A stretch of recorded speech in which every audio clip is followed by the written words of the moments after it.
guys, welcome to another day. And I've got a sunny Avonmouth onto Didcot.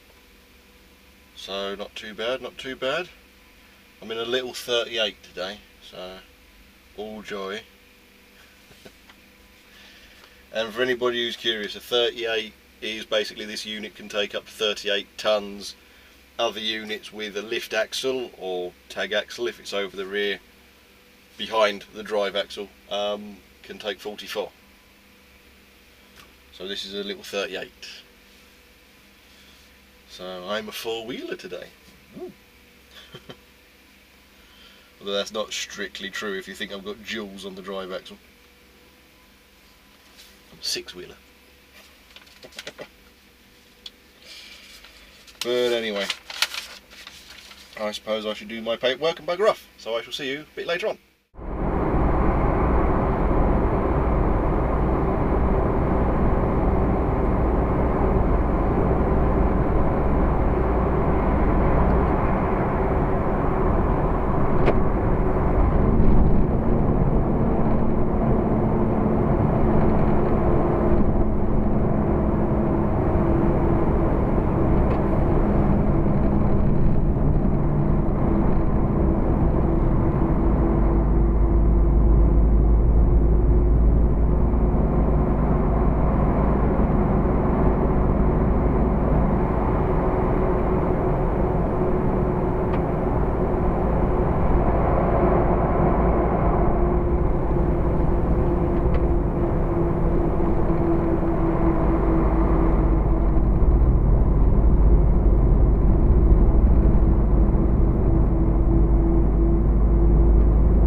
Well, that's that delivery done, lovely jubbly, and I just want to read something that I was reading on Yahoo News and stuff like that, and bits and bobs that comes up.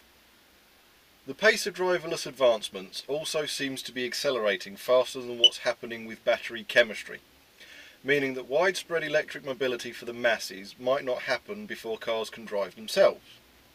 It's obviously unclear whether consumers will actually want cars that drive themselves outside of ride-hailing fleets and taxi services. The tech is currently expensive, and even if the cost comes down, it will still be an add-on that has to be absorbed by someone eventually. It remains to be seen whether car buyers will want to cough up a few thousand more on the purchase just to get a hyperactive version of cruise control. Now, this was an article that was on death of electric cars, battery-powered cars. I shouldn't really say electric cars because that's a misnomer, because there are other ways of generating electricity so that you can have an electric emission zero vehicle. But it's a point I've said on a few occasions, but more eloquently put, I suppose. and that is a company will manufacture a product. Okay, whatever, it doesn't really matter. A company will come up and manufacture a product of whatever. But it will cease manufacturing that product if no one buys it. So it's one of those kind of odd moments of autopilot. Do you really want it? Well, if the answer to the vast majority of people who like driving and things like that don't want autopilot, yes, companies will probably go that way. Fair enough. You know, industries mechanised, didn't they? I was trying to think of my word just then. But do you want that technology? Do you really want to get into a car that drives itself? Especially if you like driving. And lots of people like driving. Millions of people love driving. So just because it's on the way doesn't necessarily mean it's going to stay in the, well, for consumers within like the private sector. You know, you basically. Yeah, companies will probably go that way. But this is the other interesting point when it comes to this. And it's a case of, if the general public do not spend the money to upgrade to driverless technology, then obviously the mass production efficiency, the savings from mass production, won't happen because they won't be able to produce it because no one's buying it. So it's going to keep the costs high, which means less people are going to be able to afford it, which means less people are going to buy it, which kind of snowballs. Do you see what I mean? So if you don't buy it, then how are they going to implement fully driverless, fully autonomous vehicles like trucks where you don't need some kind of pilot, so to speak, unless every vehicle on the road is driverless? Because all the vehicles are going to have to communicate, and if you don't upgrade to that technology because you don't have the bank balance to do it or because you don't want to, then is it going to, is it going to be one of those, it comes along, oh, it's fantastic new tech, look, yeah, keep it, and then it just fades away again? Because that is one thing that people always seem to forget with technology when technology advances. If you don't buy it, it ceases to exist. It's a bit like all the iPhones, all the upgrades. There's been upgrades on iPhones where they've literally just changed the camera and the case a little bit, and people have gone out and bought it for hundreds of pounds. If you don't buy it, then the next time they launch a phone, they'll have to really improve things. Like, I don't know, make a mobile phone actually good for phoning someone? It's just an idea. I mean, let's be honest, the speakers in mobile phones these days are so damn quiet. It's like this Samsung thing I've got. Yeah, 7. You're speaking to somebody on the phone and it's turned up to the max and you're like, hello? Hello? You want to get your ear horn out and bung it on the end of that, hello? And you sit there and you think, I'm not that deaf. Deaf, sorry, I said deaf. Deaf, sorry. Yes, I am not deaf. Oh, no, deaf. Sorry about that. But you just sit there and you think, no. What's wrong with it? You bung it on speaker, didn't you? And you think, yeah, that'll be loud enough. And a car goes past, you're like, pardon, what was that? What was that? It's a phone, for God's sake. It's supposed to be able to do that job. But going back to the entire car thing, it's a technology that if you don't buy it, will cease to exist. So when anybody's sitting there going, oh, well, it's here now, we're just going to have to put up with it. No, just don't buy it. Yeah, but car companies, a car company is not going to change its entire fleet to driverless if the testing vehicles they've been using, they might bring out a new version of, say, a Focus that's a driverless version, but they'll still be selling all their usual vehicles alongside it. And if not many people are buying it,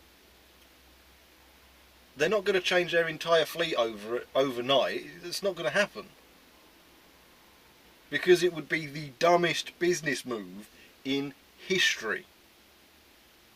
Because to be fair, let's say for example you did have a car manufacturer like Ford decide, you know what, it's the next big thing, all of our cars are going to be driverless. Every one of them, all of them. And overnight they swap the showrooms out, they get rid of all the old cars with steering wheels in, and it's all driverless. But none of the other manufacturers do that. All the other manufacturers, you know, edge their bets a little bit and only have one driverless vehicle along with the fleet of usual standard driving cars. Nobody buys from Ford. Ford goes bankrupt. So that's kind of the point. And that's why I wanted to read that segment of the article. Because nobody's sure whether the market is actually going to buy it. I mean, as far as I'm aware, there have been 2 fatal accidents. There might have been a third in Germany. I don't know at the moment. I'll have to have a look. But there's been 2 fatal accidents, autopilot Tesla. One in Japan, one in America. I think it was Japan. I think so. Now, when the first one in America happened, it was we've had 1 death in 180 million miles. We were way safer. The second death comes along within, say, 20 million miles of the first one. Well, now they're having 1 death per 100 million miles.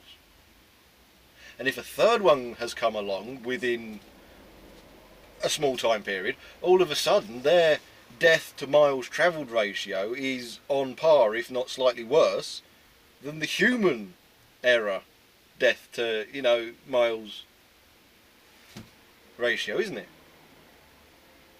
So when the first one comes along, they can quote all of these massive figures. Second one comes along, they halve them. The third one comes along, now they just shut up.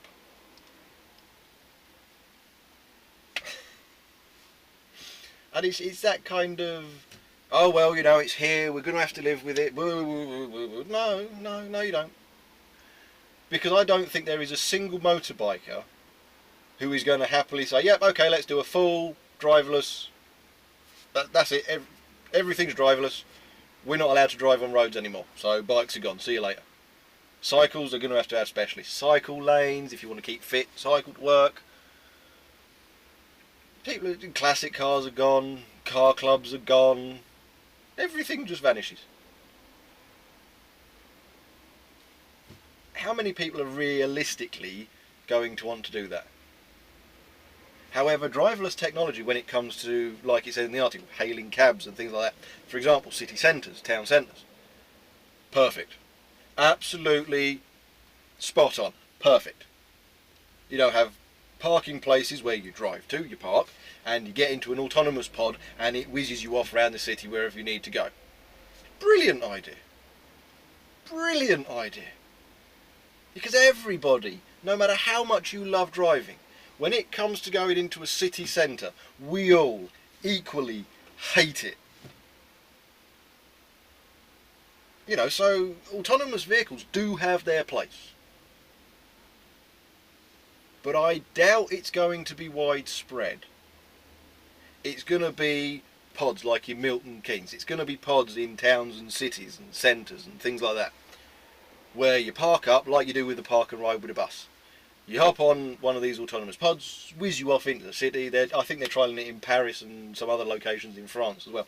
Whizzes you off into the city, go wherever you need to go, you get out, somebody else has ordered it with an app on their phone or something, it whizzes off, picks them up.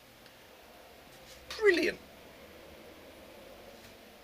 But don't think for a second you have to buy the technology, because you don't. You're not going to wake up one day and all of a sudden that's all there is. Not a single company wanting to stay afloat is going to risk doing that. None. So it's an interesting thing. Yes, the technology is here. Yes, it does have its place.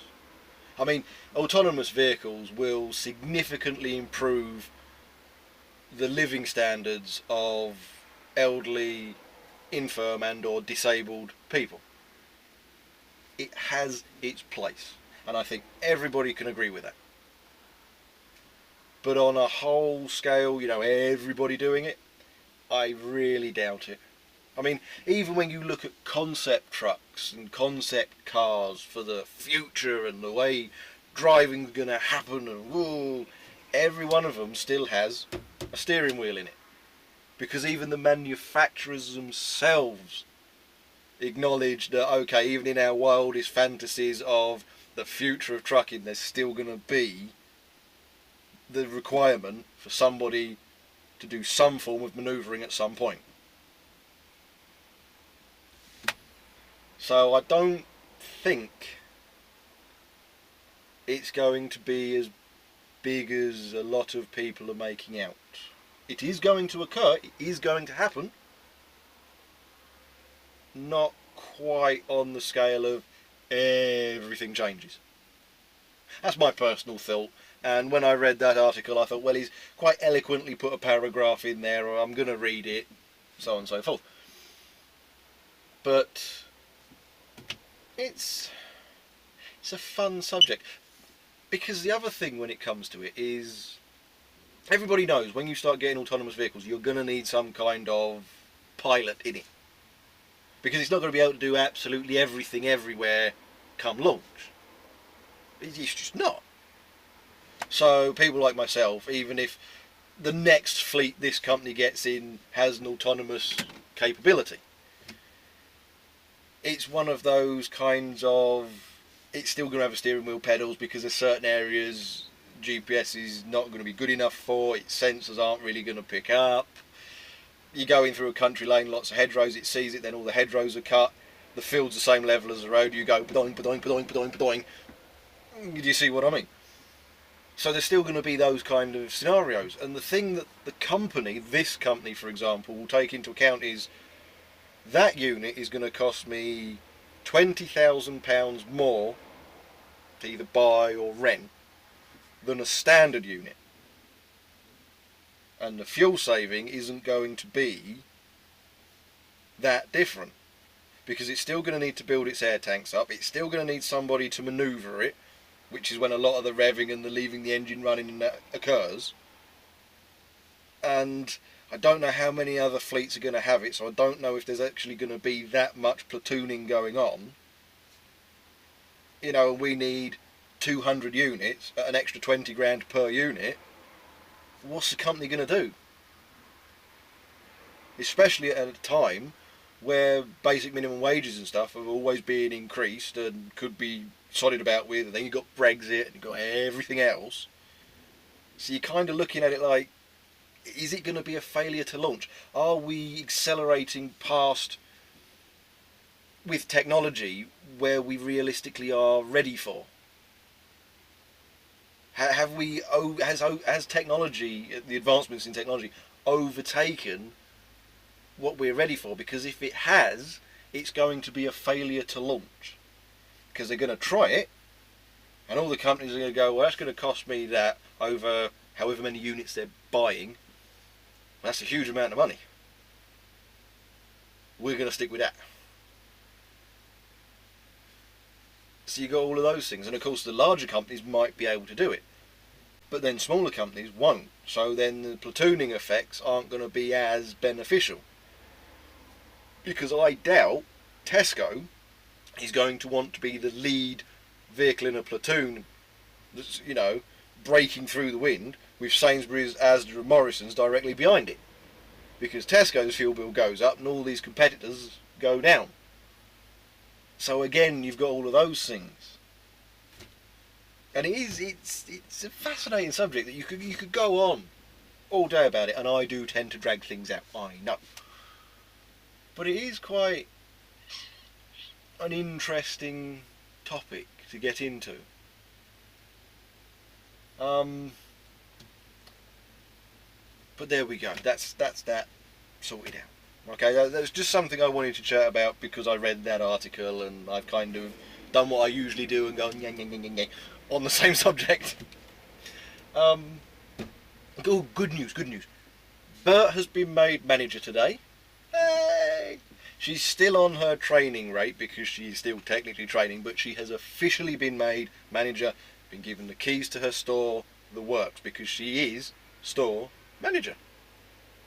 It's not as epic as you think.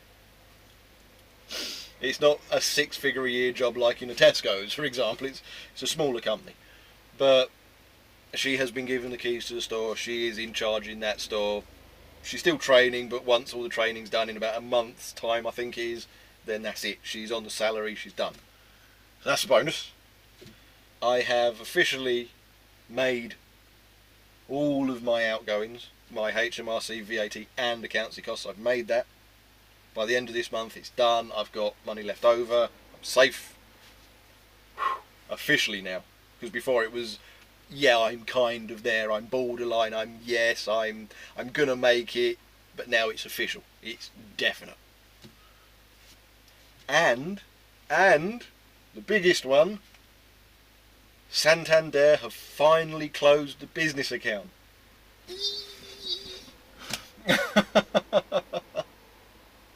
I had the letter, the confirmation of closing of an account letter, you know, the closing statement came through. And there was a couple of pence left over. I think it was something like 48 pence or something stupid like that left over. And magically, there was a 48 pence charge. Yeah, bollocks. But yes, that's done. So, yes, lovely jubbly. So, concentrating on a few other things. Bert's art and crafts thing, we're going to start looking to save money to start funding. Because I want to get her up and running. I want to get her selling the canvases, the etched glassware and stuff like that. Because it's not going to be anything fantastic. It's not going to be, you know, thousands of products sold a month, obviously. But it'll be a little bit of an extra income. It'll put us in a safer position, a better position to build on. So I'm going to start looking to fund that one. Obviously there's the joint venture that I'm not going into too much detail about with Simon. And that one's a hard one. That one is going to take a lot of time. And on that note, because of that venture, there are going to be a couple of days each week where I do not edit and I do not upload because I'll be doing other things. So within the next couple of weeks it's going to become regular that on 2 days a week there is nothing from me. Because this is costing me. Not a huge amount, obviously, well not now that I've got the cameras, but if one goes wrong, you know. It's a cost to me, it's a time cost to me, it's something I do for fun, and maybe I could help you guys. But whilst I'm trying to get one of these projects, or one with Simon, off the ground, I really have to focus on that because it's a big project. As time goes on you will become more and more informed about it, of course, but it is a big project. And it's going to take a lot of time. So on my days off, that's what I'm going to be focusing on. Just so as you're aware. Now, hopefully I'll be able to put myself in a situation where I do have spare vlogs, but I've said that so many times before and something's come along, and at this time of year as well, coming up to Christmas, all hell breaks loose. You know, you're doing all the hours under the sun and you just run out of time. But hopefully, I'm just checking my time, I'll be able to do something, but I won't be editing 2 days a week, so I will most likely not be uploading for 2 days a week at some point in that week. Because if I'm not making anything for 2 days, I lose 2 days vlogs. So even if I have vlogs to carry over. So what I'm thinking is the 2 days I'm not editing, I won't upload either. That way I've got spare ones so that when I do upload, I can continually upload. So if I have a short break in between shifts because of the time of year and I don't have time to edit, well, if I don't have anything in the bank, so to speak, there's nothing I can put up on the day where I've said I will upload. So I'll probably do my 2 days off, I won't do anything. But that's just keeping you informed. That'll be over the next couple of weeks, that'll start to come in, because obviously this week it all went tits up. It just went tits up. My internet even went down. It just I don't know what happened. I think there was a car accident on one of the roads and it hit one of the switchboard box thing, whatever the hell they're called, you know, where it all goes into and then goes out to the houses. And he hit that. So the internet went down. And it was just carnage. I didn't have the time. Everything went wrong. So it's just one of those things. But because of everything that's going on, keeping you guys up to date, there's going to be a couple of days. Within the next couple of weeks, it's going to start occurring. 2 days. Probably Monday, Tuesday. Most likely Monday, Tuesday. Where I don't upload anything. So I'll probably put something on upload on a Sunday. So Monday you've got something. But the Monday night for Tuesday doesn't happen. The Tuesday night for Wednesday doesn't happen. And then Wednesday night for Thursday does, so on and so forth, just so as you're aware. But anyway, there we go. But to be fair, it's all going quite well at the moment, touch wood. But yes, anyway, I think I've prattled on long enough, as per normal. So, thanks for watching. Like, subscribe, share about, do whatever it is you usually do. Because if you guys like watching me, chances are somebody you know does. So throw that out there, have a shufty round, and see if you can garner some more views for my channel.